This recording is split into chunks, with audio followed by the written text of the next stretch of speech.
Welcome to the Chinese Canadian Museum's podcast, The School Room. I'm your host, Melissa Lee, CEO of the museum. Thank you for joining us.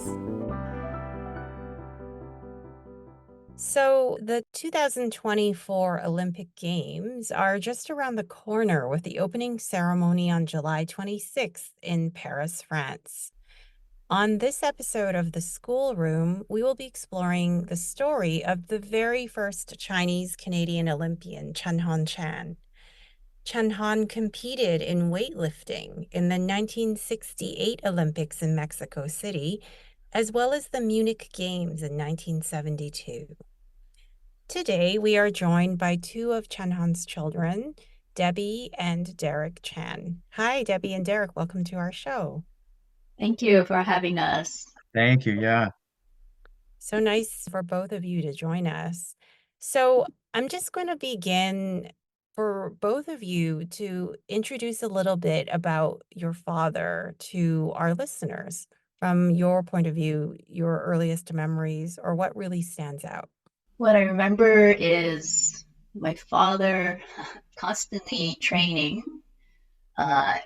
He even had a little barbell set in the garage, very rustic one, and he would let us play with it. But then he would go off to training and on competitions, and as we grew up, he would have us there as well to cheer him on in the Booneyville cities. And as we got older, he also had us go exercise as well. My brother into weightlifting, myself and my sister in fencing, all in the same complex in Montreal. And if you ever spoke to him, he would say the Complex Clos-Billard is an amazing facility because it housed like 30 different sports. And you would often see him there training like 5 times a week.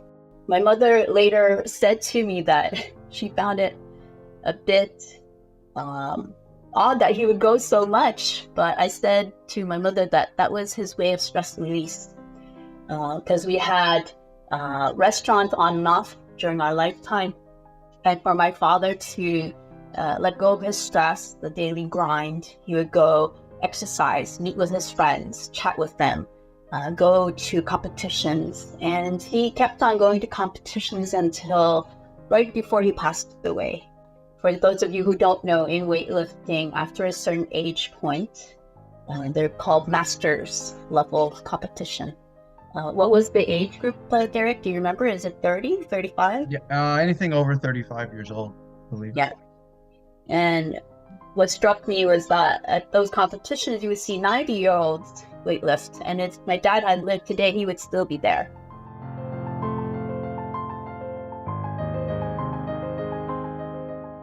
So it sounds like weightlifting was a big part of your life and part of your childhood. Derek, what about you? What do you remember?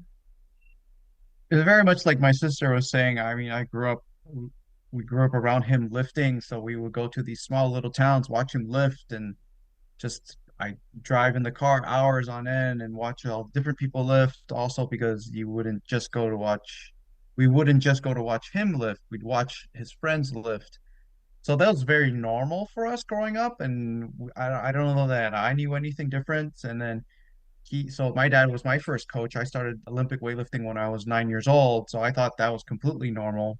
I didn't realize that was a different sport at the time. Like no one knew what Olympic weightlifting was. People thought we were doing bench press and bicep curls. And if you looked at me when I was a kid, I'm still not a bodybuilder type at all, just a regular, body type, I would say. Yeah, so I grew up with him. I would train with him. When I was younger, it was 3 times a week. And yeah, so my dad was very much into being healthy, and his one of his favorite saying was sound mind and a sound body. So it worked both ways. If study hard, but you also have to work hard and you have to train hard. And if your body's healthy, your brain will be healthy and vice versa. So that was one of his mantras that I grew up still trying to continue nowadays. And I believe in, as I grew up and I had different coaches, he was always there. So if I was training 3 days a week, he would go train also 4 times a week, and I would be with him. And again, I thought that was normal. And by the time you get to By high school is when it was like, oh, this is different. No, none of my other friends go to train afterwards, and no one called it training. They just went to go play or exercise. And so my sisters and I were always constantly at the gym after school. Our perspective was just what we knew. So, and I would agree with my sister. If my dad was still alive today, he'd still be lifting for sure. He sounds like a remarkable father and a father that really prioritized not only a strong body, but kind of the connection to a strong mind or a strong and healthy mind as well as a healthy body. Do you know much about his immigration story? How he immigrated from China or Hong Kong to Canada? My dad came to Montreal when he was 19. And basically, as I mentioned before, he claimed to be somebody else's son, which was our great grandfather's son. So they had a different name, both a different name, even different last name. And during his years here, it was a basic struggle to change his name to his real name. And so in the beginning years when he was training, weightlifting, his kind of classmates or teammates would find out, oh, his name changed again.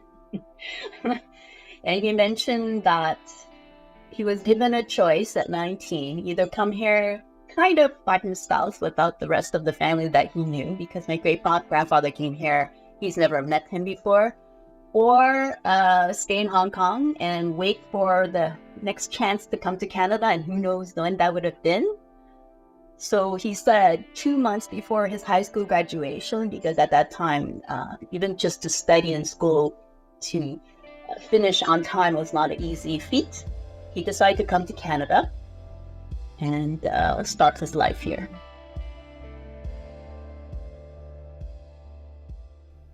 So he moved to Montreal from Hong Kong at the age of 19, and he didn't know anyone, did he, in Montreal? Like when he came over here, he was by himself as a young teenager. I believe he had my great-grandfather who was here, but they didn't really know each other. His great-grandfather came here many moons before he was born even. And do you know how he and your mother met? Oh, that's another story. So my mom is from a family of 14 kids from Indonesia.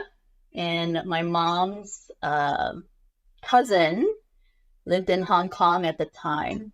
And my maternal grandmother went to visit Hong Kong and said, well, you know, I have all these girls. Do you know any good boys? And by good boy means no gambling, no alcohol. So my mom's cousin said, oh, I do know, but he lives in Montreal in Canada. So they corresponded by letter, by writing, 2 years, I believe, back and forth. And so my mom decided in 1973 to take a chance to come meet him to see if he was, I guess, the one. And she's here still. Wow. So it was really long distance dating. They got to know each other through letters, and your mother sounds really brave and courageous on her own, a whole other story. Yes, that's right.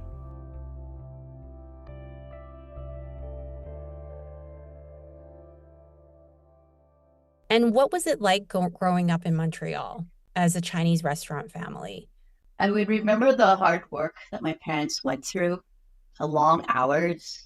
But my parents never complained about it. And we went to help on the weekends, during school, in the summer, long hours. But also we knew that it was to help our family. And that was what my father really loved to do, to have a restaurant, to chat with the clients, to think of new ideas for the buffet. Oh, it was a buffet? What was the name of your restaurant I guess it would be in English and in French. Is that right? The first restaurant was called Restaurant Chan. And then he had a restaurant in Toronto with the said cousin that introduced my mom, called the Kenny, Ken Wong Buffet. Taiwan Buffet, correct? Ken Wong Buffet. One in Ajax and one in Toronto. Yep. Yep. And then he came back here, and then those restaurants had closed in succession. And then the one that we had lastly from 1996 to 2005 or 6 was Ken's Plum. Yeah, so I remember, as my sister said already, we were just always helping out, doing stuff in the house. On the weekends, part of our jobs was making pastries in our basements.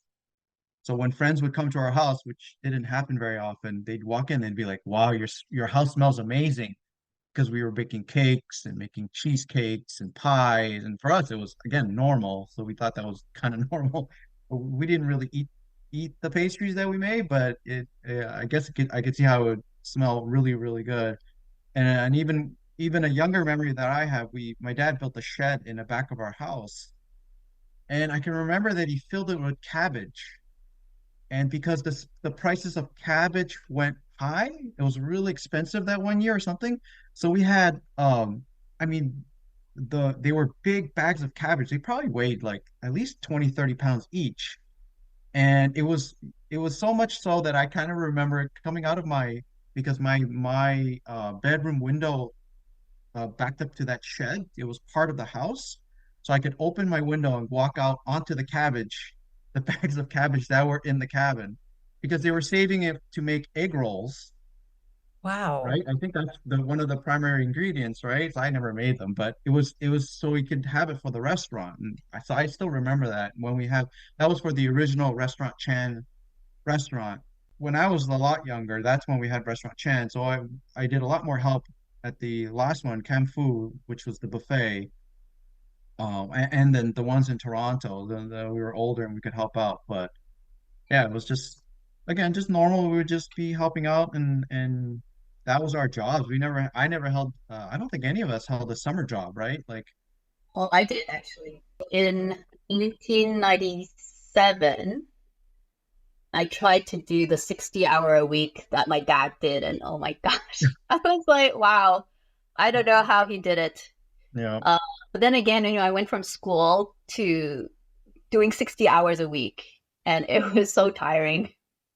Him, along with the other restaurant workers, like the chefs and all that, I knew they did 60-hour weeks. And let me tell you, it was a new appreciation hmm for Chinese people who work in a restaurant. And I'm pretty sure that a lot of those chefs didn't get paid that much compared to, the Western restaurant chefs.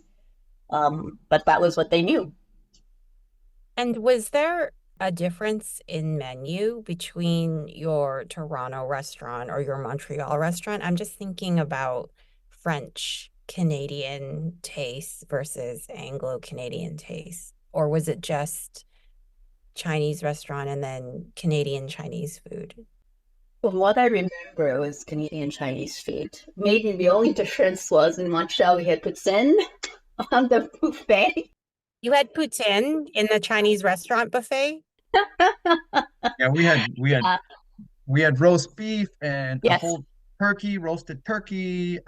In Quebec, I remember they had a pudding chômeur, so that was probably only in Quebec. which is basically like a doughy type of cake flopped in down sugar syrup, and Yep, the Quebecois would go nuts for it because it was very nostalgic.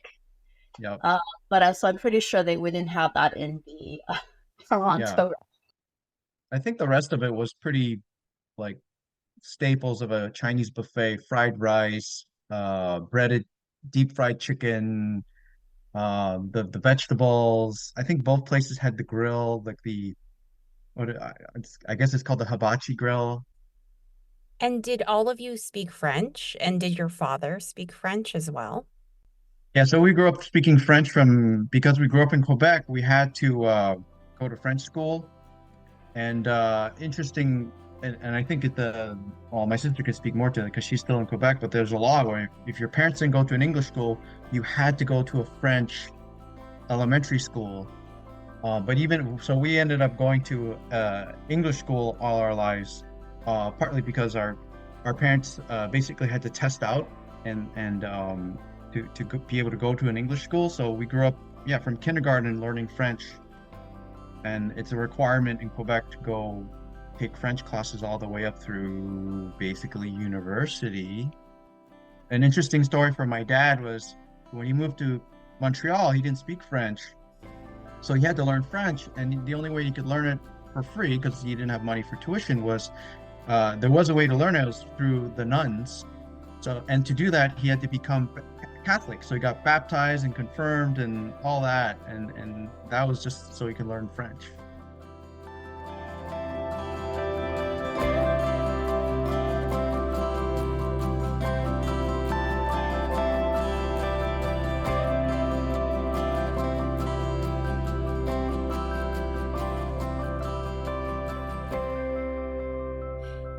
Your dad ever talk about being in the Olympics to you? Did he ever tell you any of the stories of competing in Mexico City or in Munich? So I remember him talking a couple stories. One of them where he snuck in a little camera. I think there's a little camera that's like the size of, if you think about the disposable cameras that you could buy, yeah, I think you could still buy them at the grocery store at the checkout lanes. It was the size of that camera, but it was like a German brand, Leica, I think, and he kind of tucked away in his sleeve, and he was able to take some pictures because at the time you weren't allowed to bring in the camera into the opening ceremonies. So I remember that. I remember him still having his red suit as they walked into the opening and closing ceremonies. They had a uniform, and his uniform was a red suit, a very distinctive Canadian red. Wow. Um, yeah, and the other distinct story, well, these are all stories that where he wasn't lifting, was in the 1972 Munich Games. He actually spoke with I think he was a wrestler who was from the Israeli team, and unfortunately, he ended up being killed by the terrorists. And the Wow. wrestler was one of the ones that was credited with saving. He blocked the hotel room door where the terrorists were trying to run in, and he allowed his teammates to jump out the window, and he got shot as a result. Wow. But my dad remembers talking with this guy, super generous and big gentleman from Israel, and he was just like, oh, he was just, so bad because of the terrorists. But so that was certainly one of the vivid stories I had about the Olympics specifically. Wow. So you're referring to the Munich massacre, right? Like the terrorist attack on the Israeli Olympic teams in 1972. Your father had Yes. memories of that. Wow. That's an incredible part of history to kind of remember and to pass down. Yeah. Another story related to that was the in Quebec when they had the terrorists, and I don't remember the exact year, near the Mount Royal area. So my dad at the time was living alone. He wasn't married yet, and um he would work late, close to restaurants, and now it's like 2 o'clock in the morning. He would go home. I don't know if he would shower or whatnot, but then he would go out and go for a run. And it would be like 3, 4, 5 o'clock in the morning, and he would be running on Mount Royal. Mount Royal is kind of the center of the city. And one time he got stopped by police, but they weren't police, it was the SWAT team. And they're like, "What are you doing?" I was like, "I'm just going out for my run." He's like, "What do you mean going out for your run? It's like so early in the morning." I was like, "I'm just training." And what happened was he was close to where the Quebec terrorists, the FLQ, I believe. FLQ, yes. Yeah, they took hostage some of the very important political figures, and actually lived close by. So, because he was training and he had to find time to train, he actually had that experience. Wow. So it was a really tumultuous time for him and what he remembered in the 70s. Debbie, what about you? Do you remember any stories of your dad telling you about the Olympics or what it felt like when he won? Did he ever talk about that? He didn't actually win in the Olympics. Reading from actually what he wrote down. Since I'm working night shift in a restaurant, the most difficult for me is to find enough time to train. I have to sacrifice all my social activities in order to train 3 times a week. Quite often I had to train in the afternoon, then work at night. My coach, Mr. Saint Jean, and my club, the Palestra Nacional, helped me a great deal in my success as an international lifter. I always consider it a great honor and thrill to represent my new country, Canada. My goals are to win a gold medal in the coming Commonwealth Games, then retire to create a strong team composed mostly of Chinese Canadians for the 1976 Olympics, after perhaps 2 international games for me, namely the Pan Am in 1971 and the Munich Olympics in 1972. When I first started weightlifting 10 years ago at the Y, more or less to overcome my inferior complex of being small. Fooling around for a year in the gym, I discovered that I had potential to be a good lifter. Later on, I was introduced to my coach, Lionel St. John, one of the best coaches in Canada. Under his good coaching, since 1962, I was chosen to represent Canada in the following international competitions, and then he lists himself the competitions.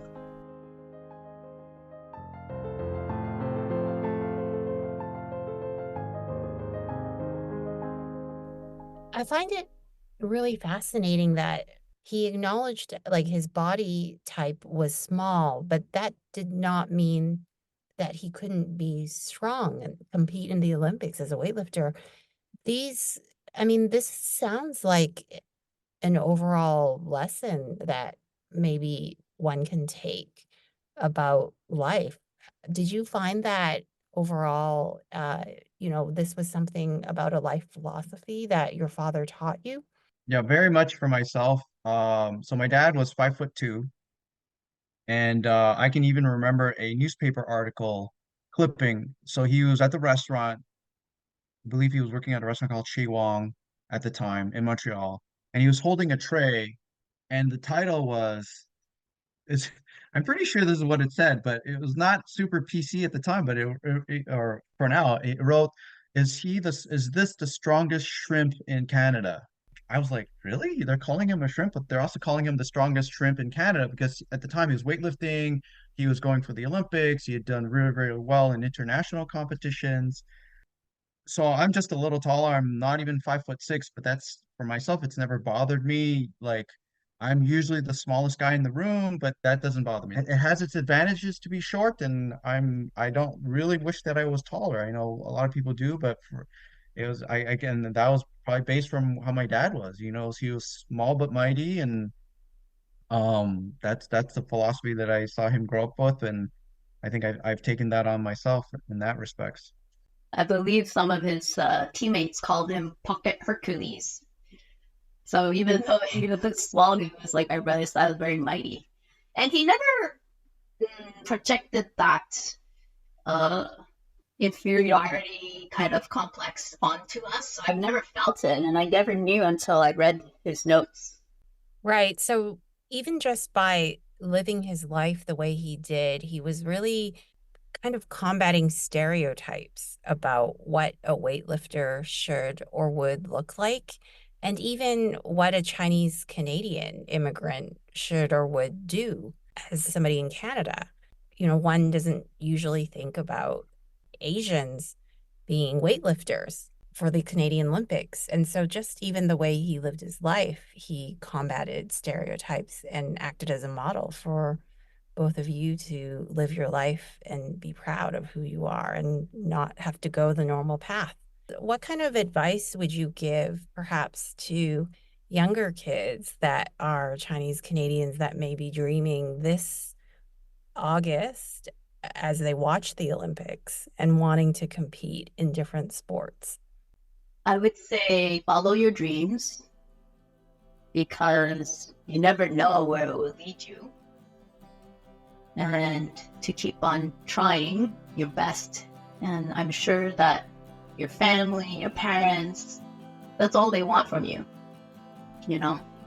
because you can look back and say that you did that. Even if you weren't the first, it's okay to try your best in your life and to do your best. I think that's the most important thing that we as humans can do. Yeah, along those lines, I'd say you don't have to be the most talented, but if you work hard and you have goals set in your mind, and you keep working towards those goals and don't lose sight of those goals, and then a lot of your dreams can come true, and it's, you got to work for it. And you don't, again, you don't have to be the tallest, fastest, strongest guy in the room, but if you work for it, you can build yourself up. And even if you don't get that one goal of going to the Olympics, by virtue of working hard and working towards goals, that can help you in life and other things outside of sports. Yeah, that would be probably the biggest thing I would say.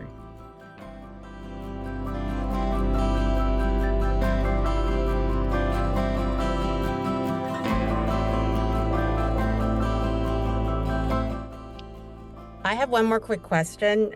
When you watch the Olympics, do you both watch the weightlifting for the summer because of your dad?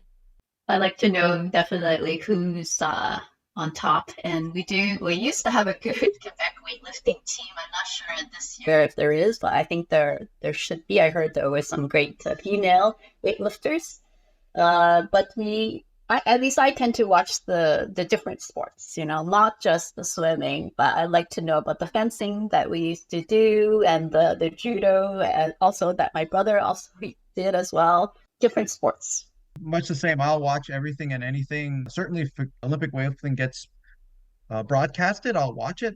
It doesn't get a whole lot of coverage. There are the more popular sports, the track and field, the gymnastics and swimming, which is great. But I like to see all the different sports, because the one thing I love about the Olympics is it's mostly amateurs, and to get there you have to work really, really hard. So unless you're the best in the world and heavily sponsored, you're probably working 40-50 hour weeks and training 5-6 days a week. So to get to the Olympics is something. So that's why I really enjoy the Olympics. I'm going to say that this year when I watch the Olympics, I'm actually going to make a special point of watching the weightlifting because of this podcast.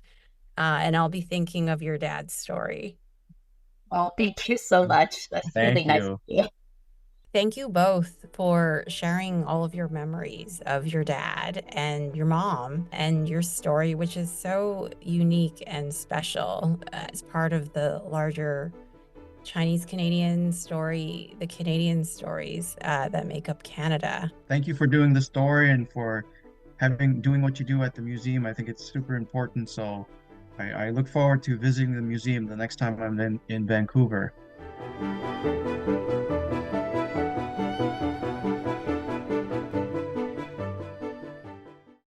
This podcast was recorded on the traditional territories of the Musqueam, Squamish, and Tsleil-Waututh peoples. We invite you all to reflect on the territories that you're on and the host nations. To learn more about the Chinese-Canadian Museum and book tickets, visit us at ChineseCanadianMuseum.ca and follow us on Instagram at CCMuseumBC for updates. The School Room is presented by the Chinese Canadian Museum, hosted by Dr. Melissa Carmen Lee, and produced by Rosalie Gonawan. Production is supported by Noah Taylor and the Walrus Lab. The theme music and original audio was created by Joshua Young, and graphic design is by Studio Pian Pian He and Max Harvey. Stay tuned for next month's episode of The School Room, available wherever you get your podcasts.